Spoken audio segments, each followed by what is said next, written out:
You're not my daughter anymore. Dad's words echoed through the empty hallway of our once shared home. I stood there, duffel bag slung over my shoulder, fighting back tears as I watched him rip up the college acceptance letter I'd been so proud of just hours ago. Dad, please, I whispered. MIT is my dream. Your dream? He laughed bitterly. Your brother needs the college fund more than you do. James is going to take over the company someday. He needs a proper business degree, not some, ***. He waved his hand dismissively. Computer science nonsense. Behind him, Mom stood. Silently, wringing her hands but saying nothing. She never did when it came to defending me against Dad's decisions. James, my younger brother by 2 years, leaned against the doorframe, a smirk playing on his lips. The money's already been transferred to James's account, Dad continued coldly. If you want to waste your time with computers, you can figure out how to pay for it yourself. I straightened my spine, years of disappointment hardening into determination. Fine, I said, my voice steadier than I felt. I'll do it myself. All of it. Don't come crawling back when you fail, James called out as I walked toward the door. I paused, hand on the doorknob. I won't. That was 10 years ago. 10 years of struggle, determination, and ultimately, success. I worked 3 jobs to put myself through MIT, coding late into the night while my classmates partied. My small web development business, started in my dorm room, grew into something bigger than anyone could have predicted. Now, sitting in my office on the 40th floor of downtown's most prestigious building, I stared at the document in front of me. Bennett Technologies, my parents' company, was failing. James, their golden child, had run it into the ground with risky investments and poor management. Their stock was plummeting, and they needed a buyout to survive. Miss Carter, my assistant Sarah's voice came through the intercom. The Bennett Technologies board is here for the meeting. I smiled, smoothing down my tailored suit. They had no idea who was behind the takeover bid. The investment group's name gave nothing away, and I'd conducted all preliminary negotiations. Through intermediaries, send them in, I said, standing up and walking to the floor-to-ceiling windows. 10 years ago, they'd thrown me out with nothing. Now, I was about to become their boss. The door opened, and I heard multiple footsteps enter the room. Then, a sharp intake of breath, Emma. My father's voice, usually so confident, came out as barely more than a whisper. I turned around. Slowly, savoring the moment as recognition dawned on their faces. James looked like he'd seen a ghost. Mom's hand flew to her mouth. And Dad stood frozen, his face draining of all color. Hello, Dad, I said calmly, gesturing to the conference table. Shall we begin? The silence in the conference room was deafening. Dad's hands gripped the back of his chair so tightly his knuckles turned white. James was the first to recover, his shock quickly morphing into his familiar sneer. What kind of joke is this? He demanded, looking around as if expecting the real buyer to appear. I sat down at the head of the table, opening a leather portfolio. No joke, James. Please, everyone, take a seat. We have a lot to discuss. Mom sank into a chair, still staring at me like she was seeing a ghost. The other board members, mostly Dad's old golf buddies who'd watched me grow up, shifted uncomfortably in their expensive suits. This is ridiculous. Dad finally found his voice. We're here to meet with Carter Global Investments. I smiled, sliding a business card across the table. You are Emma Carter, CEO and founder of Carter Global Investments. Though you might remember me better as Emma Bennett. James laughed, but there was an edge of panic in his voice. There's no way you could afford to buy Bennett Technologies. This is some kind of sick revenge fantasy. I pulled out a tablet and projected the company's financial records onto the wall screen. Let's talk numbers, shall we? In the past 3 years, under James' leadership, Bennett Technologies had lost 60% of its market value. Their debt had tripled. 4 major clients had terminated their contracts. I swiped through the slides, each one highlighting another failure. You've had 3 CFOs resign in 18 months. I continued. And now, I paused, letting the gravity sink in. You're 3 weeks away from defaulting on your loans. The color drained from James' face. These weren't just numbers, this was his failure laid bare for everyone to see. How did you get this information? Dad demanded. I've been watching Bennett Technologies for years. I replied calmly. Watching you promote James. Despite his lack of qualifications. Watching him drive Mom and Dad's legacy into the ground. Watching and waiting. I stood up, walking around the table slowly. While you were busy running this company into bankruptcy, I was building something bigger. Carter Global Investments now owns controlling interests in 3 major tech companies, 2 banks, and a venture capital firm with assets worth over $2 billion. That's impossible, James whispered, ***, remember when you said computers were a waste of time? I stopped behind his chair. Funny how things work out. One of the board members, Mr. Harrison, cleared his throat. Miss Carter, Emma, what exactly are you proposing? I returned to my seat, pulling out the final document. A complete buyout. Carter Global Investments will acquire Bennett Technologies for $40 per share, which, given your current situation, is more than generous. $40? Another board member leaned forward. That's a 30% premium over current market value. Dad slammed his hand on the table. This is our company. Our family's legacy. I corrected quietly. Until you gave it to James to destroy. Mom spoke for the first time, her voice trembling. Emma, please. This company, it's all we have left. All you have left? I felt years of hurt bubble up. You had a daughter who wanted nothing more than to make you proud. Who dreamed of using technology to modernize this company and take it into the future. Instead, you threw her out at 18 because her dreams didn't fit your plans. I opened another file on the screen, showing 2 paths for the company. You have 2 choices. Accept the buyout, or watch Bennett Technologies collapse within the next 3 months when your loans come due. And believe me, ***, I met each board member's eyes. No other company will offer you terms this generous. The room erupted in whispered conversations. Board members huddled together, checking the numbers I'd presented. James sat slumped in his chair, all his arrogance finally deflated. Dad stood up suddenly, his chair scraping against the floor. We need time to discuss this. You have 24 hours, I said, gathering my papers. Though I should warn you, my offer drops by $5 per share every day you delay. As they filed out of the conference room, looking shell-shocked and defeated, Dad lingered behind. He looked older than I remembered, the weight of his failures evident in the slump of his shoulders. Emma, he started, then stopped, struggling with his words. Yes, Dad. How did you do all this? I walked to the window, looking out at the city skyline. Remember Tommy Chin? The quiet kid from my high school programming club. I turned back to face him. The one you said I was wasting time with. Instead of focusing on real business?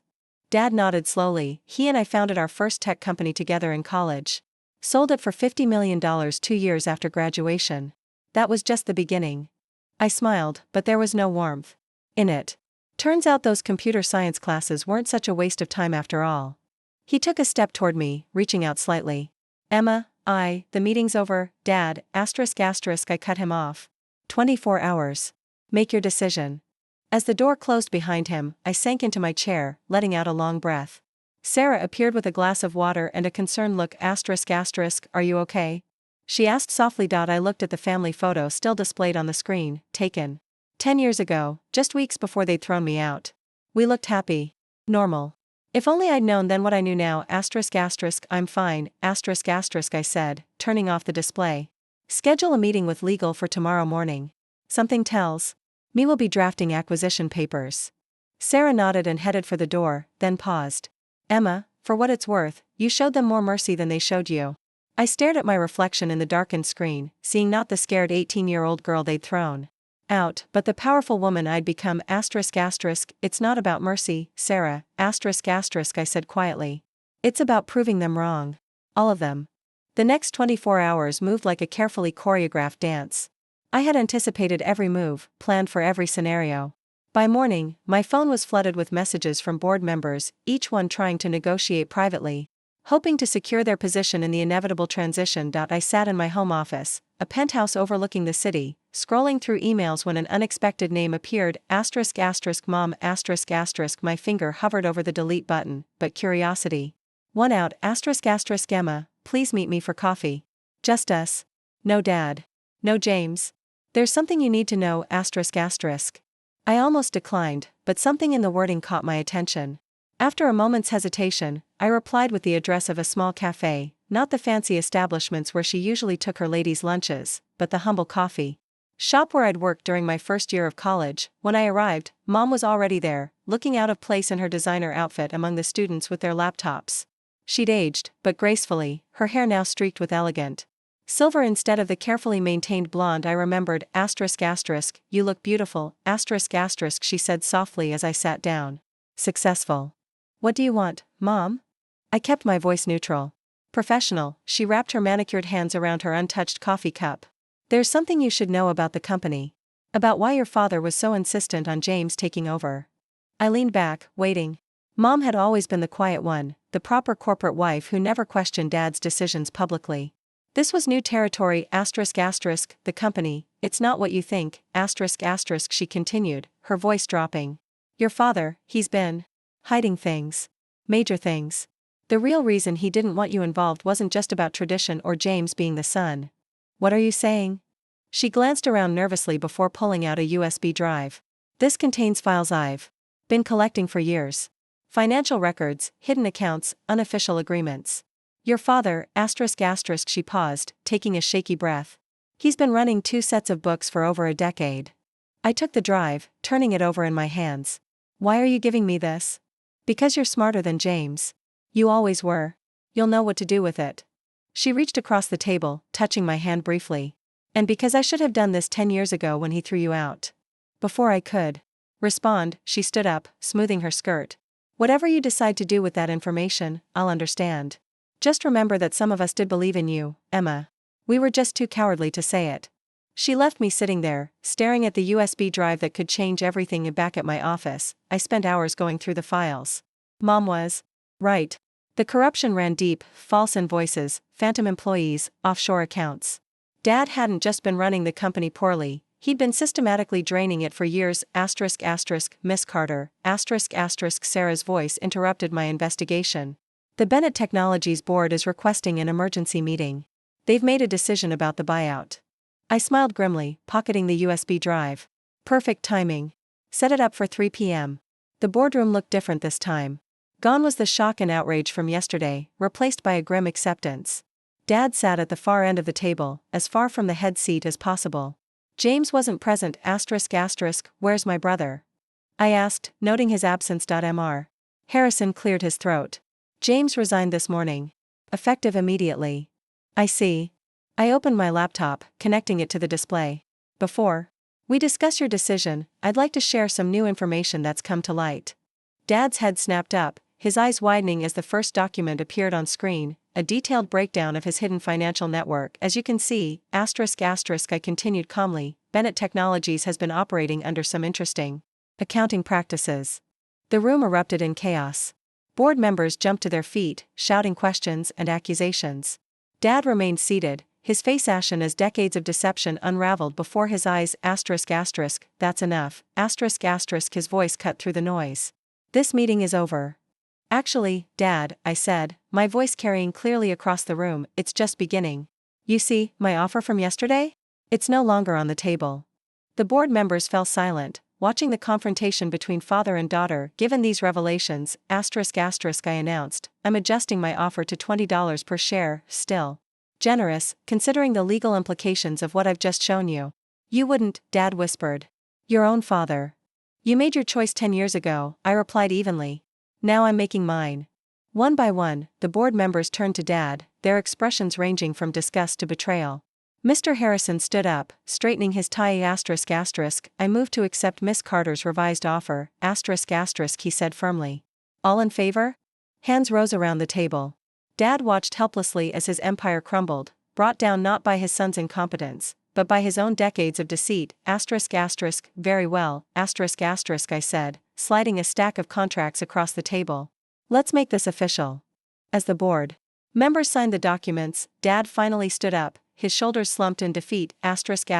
Why? He asked quietly. Why dig all this up? You could have just taken the company cleanly.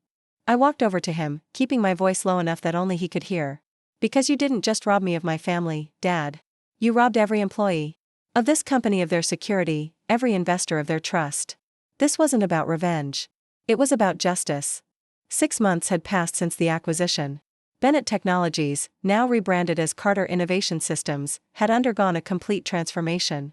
The old guard was gone, replaced by a team of young, ambitious professionals who shared my vision for the future. I stood in my father's old office, my office now, looking at the changes. The stuffy oak furniture and hunting trophies had been replaced with modern decor and state-of-the-art technology. The only thing I'd kept was his old desk, a reminder of how far I'd come. **, Miss Carter, **, Sarah appeared in the doorway. The quarterly numbers are in. I took the tablet she offered, scanning the figures. Our stock had doubled since the takeover. The company's new tech division, focusing on sustainable energy solutions, was already turning heads in Silicon Valley. Also, Sarah hesitated. Your brother is here. I looked up sharply. James hadn't been seen since his resignation 6 months ago. Sent him in. He looked different, humbled. Gone were the expensive suits and arrogant swagger. He wore jeans and a simple button-down shirt, and there was something almost apologetic in his stance. Hello, Emma, he said quietly. James, I gestured to a chair. What brings you here? He sat down, fidgeting with his wedding ring. I've been doing a lot of thinking. About everything. About how we treated you. I waited, keeping my expression neutral. I'm not here to ask for my job back. He continued. I know I don't deserve that. But, he pulled out a folder. I've been developing this app. It's a platform for connecting small businesses with local investors. Nothing fancy, but, I took the folder, examining his proposal. The idea was solid, surprisingly well thought out. You did this yourself? He nodded. After everything fell apart, I went back to school. Took some coding classes. Turns out you